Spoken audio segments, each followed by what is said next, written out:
We'll get in a couple of managements from paint companies and discuss with them all the ongoings with the sector. Of course, there has been increasing triggers for demand growth in the paint industry, earnings growth and sales mix, pricing power, reversal in crude prices, and paint stocks have been posting very smart gains in trade. So let's chat about all of this with Mr. Jayakumar Krishnaswamy, MD at Akzo Nobel. He joins us on the show. And we've also got Mr. H.M. Bharuka, MD at Kansai Nerolac joining in. But Mr. Jayakumar, let me kickstart the discussion with you. The return of volumes and sales growth is clearly evident when one looks at the financials of Akzo Nobel, for instance. Your sales growth has been best among the peers, volumes as well returning. What has kickstarted, to your mind, this recovery in the entire industry, so to speak? I think with the change in the Indian economy, with the new policies announced by the government a couple of years ago, so we all expected that the new policies will kickstart a little later, and I think we can see the benefits of the policies kickstarting in the market, and hence I guess in the H2 of the current last fiscal, we see generally in general the industry is improving, and our company has made handsome gains in both volume and value. That's one. And second is, in the last 3-4 years prior to 2014, one of the key thrust areas for Akzo Nobel was to improve profitability, and we focused big time on improving the bottom line performance of the company. Since last year, in addition to ensuring the bottom line, we now are really focusing on getting revenue growth and volume growth, and we can see in H2 of last year, we have made handsome improvement in the volume growth and value growth in the organization. I want to talk about the volume growth, because volume growth is coming at a time where in general the economy, at least the consumption part and the discretionary part, has been under pressure. We've not had good monsoon, inflation has been a challenge. So are you a bit surprised that the volume growth is coming back at a time when there is hope that economy will pick up, but there is no evidence that consumer spending has gone up? Let me talk about our company. One of the things in the last 12 to 15 months has been focus on revenue growth for Akzo Nobel. But then beginning of last year, Akzo Nobel has got a wide ranging portfolio from decorative paints to marine paints to protective paints to metal coatings to specialty coatings. We operate on a wide spectrum of products. Couple of industries, couple of categories for us did not do well last year because of external environment. The marine coating business is generally low globally, and we had a little bit of a negative impact on marine coatings growth. We have a good play in marine coatings in India. Likewise, the steel paint, which is the coil coatings for steel sheets, underwent a huge downside beginning of last year, and that is slowly coming back with the government policies on minimum floor price for coated steel import from outside of India. And we see in the H2 of last year big shift in marine coating offtake as well as steel coatings, and that's reflected in Q4 a significant volume growth which we could not do in Q1 of last year. Mr. Bharuka, I want to get you in on the discussion as well. You know, yours has been a very interesting story. You've managed to actually diversify from being just a predominantly industrial player to now the decorative segment as well. Tell us how that is panning out really for you. And as an industry, where do you think volumes are actually going to kick up to? No, I think as far as we are concerned, of course, being leader in industrial paint, it doesn't mean that we will not concentrate on decorative coatings. So last few years, in fact last I would say 15 years, we have been working on decorative. We were of course not known as a decorative player, and fortunately now we are known as a serious decorative player. So yes, decorative business for us has done well. I think more importantly, it has done well from a margin perspective, because industrial margins are always under pressure.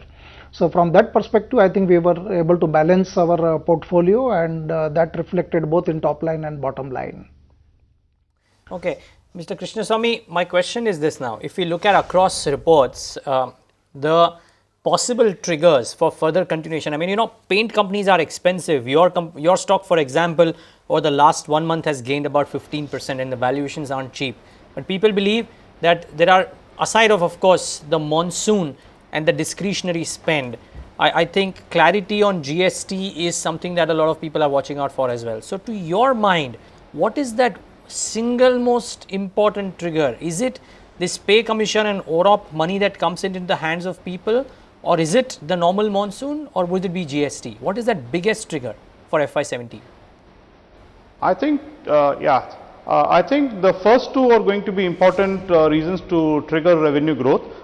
Certainly, I think with OROP and pay commission implementation happening in the country, we see increase in disposable income in majority of people who work in government sector and in the services sector.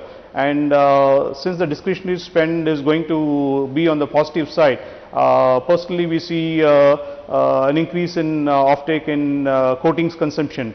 On this second thing of monsoon, I would kind of play it a little bit different. I think India has seen relatively stable or slightly positive urban growth in the last 12 to 15 months. But I think what is languishing in India is the offtake in rural demand. I think if monsoon were to improve or normal or above normal in the coming this year, we certainly see a fillip in rural offtake, and we would see increased coatings consumption in the rural segment as well.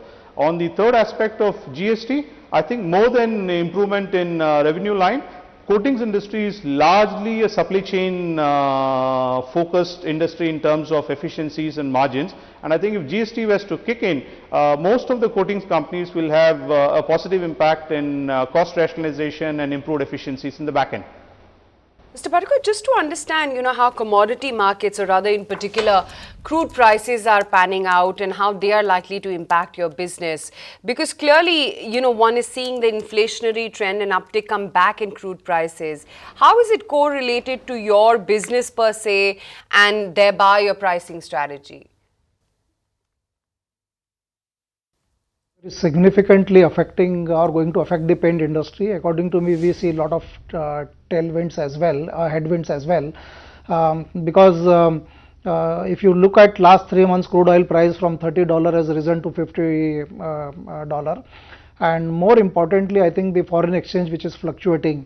There is a China concern as well. The yuan devaluation is affecting us. There is a supply issues from the China. There are a lot of items on which anti-dumping duty has been put by the government. So I think there is a lot of uncertainty which is going to affect the industry. So I think these are the worrying signals. I would say from the cost perspective, I think best is gone by as far as the industry is concerned. Revenue growth, certainly industry would definitely have. Last 3 decades we are having a double-digit growth, and I always say in next 3 decades we will have a double-digit growth.